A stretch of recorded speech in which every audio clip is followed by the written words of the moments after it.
Hi everyone, this is Ankita Mahajan and I'm from Munshi Accounting Classes, as you all know.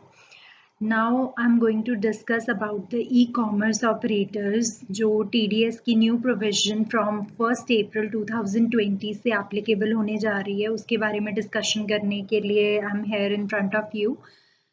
What is that? Any person who is selling his goods or services from through an e-commerce operator जैसे कि Flipkart, Amazon या फिर any other Myntra, किसी भी और website से या किसी भी ई कॉमर्स वेबसाइट से अगर आप अपने गुड्स को सेल कर रहे हैं, अपनी सर्विसेज को सेल कर रहे हैं, then from this 1st April 2020 there will be a TDS provision on you. If you are if you are selling your goods and you are an individual or HUF, only individual or HUF, then your TDS will be deducted by the e-commerce operator only when your sale exceeds rupees 5 lakh. अगर आपकी sales 5 lakh से ज़्यादा है and you are individual और HUF, only then the e commerce operator will deduct 1% TDS from your gross revenue. This is the highlighted point कि ये किसी commission के ऊपर नहीं है, किसी भी और चीज़ के ऊपर नहीं है, जो आपका गुड्स को सेल करने का या फिर आपकी सर्विसेज को सेल करने का वट एवर द केसेस, उसका जो ग्रॉस रेवेन्यू है उसका 1% will be deducted by your e commerce website. E commerce operator वो आपका 1% TDS जो है वो डिडक्ट करेंगे अगर आप इंडिविजुअल HUF हैं एंड आपकी 5 लाख से ज़्यादा की सेल उस वेबसाइट के थ्रू है. तो in case you are not other than individual और HUF, यानी कि आप कोई पार्टनरशिप फर्म है या फिर आप कोई कंपनी है या whatever, then your TDS will be deducted on the very first amount. चाहे आपने 100 रुपीज़ की भी सेल की है, उसका भी 1% will be deducted by the e commerce operators from your revenue. जब भी आफ्टर 15 डेज या आफ्टर 7 डेज जैसे भी आपकी उनके साथ सेटलमेंट होती है, उसमें से आपके ग्रॉस रेवेन्यू में से 1% amount they will deduct and deposit with the government on the behalf of you. This is the new provision जो कि 1 अप्रैल 2020 से एप्लीकेबल होने जा रही है, इवन हो चुकी है, and because of this lockdown period वो थोड़ी सी आगे एक्सटेंड हो चुकी है बिकॉज अभी सारे businesses are shut down. So also, one thing, if you provide your PAN and Aadhaar card to the e-commerce website, only then they will deduct 1%.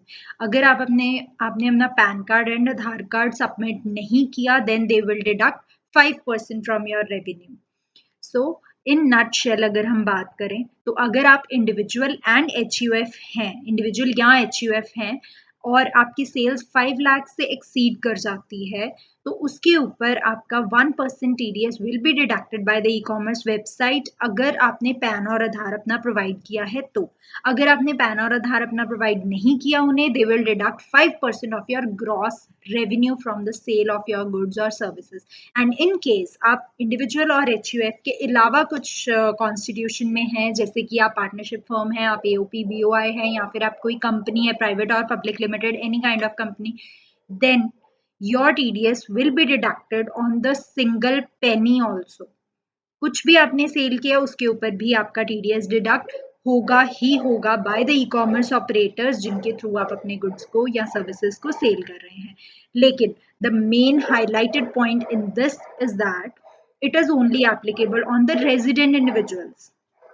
जो भी कंपनीज, जो भी बिजनेसेस, जो भी इंडिविजुअल्स, जो HUF, जो AOP BOIs इंडिया के हैं, इंडियन रेजिडेंट्स हैं, सिर्फ उनके ऊपर ही एप्लीकेबल है TDS. If you are a non resident, अगर आप नॉन रेजिडेंट हैं और आप अपने नेम के ऊपर इंडियन वेबसाइट, ये ई कॉमर्स वेबसाइट्स के ऊपर कोई भी गुड सेल कर रहे हैं या फिर कोई सर्विसेज सेल कर रहे हैं, तो उसका आपका कोई भी TDS डिडक्ट नहीं होगा if you are non resident and selling the goods in India via the e-commerce operators which are operating in our country. Then your TDS will not be deducted. This provision is only and only for the resident individuals, resident companies, resident businesses. Yes, this is the point of point of you can say कि tax evasion को रोकने के लिए ये एक major है government की, जिससे गवर्नमेंट का रेवेन्यू विल बी एनहांस्ड, जिससे कोई भी पर्सन अपनी सेल्स को कम करके शो नहीं कर पाएगा अपनी रिटर्न्स में. तो this was the provision for all the persons who are selling their goods or services from an e-commerce operators, and also for the e-commerce operators that their compliances has been enhanced, that they have to deduct the taxes and deposit it with the government and file their TDS returns. So that is it. Thank you very much and stay tuned for the latest updates.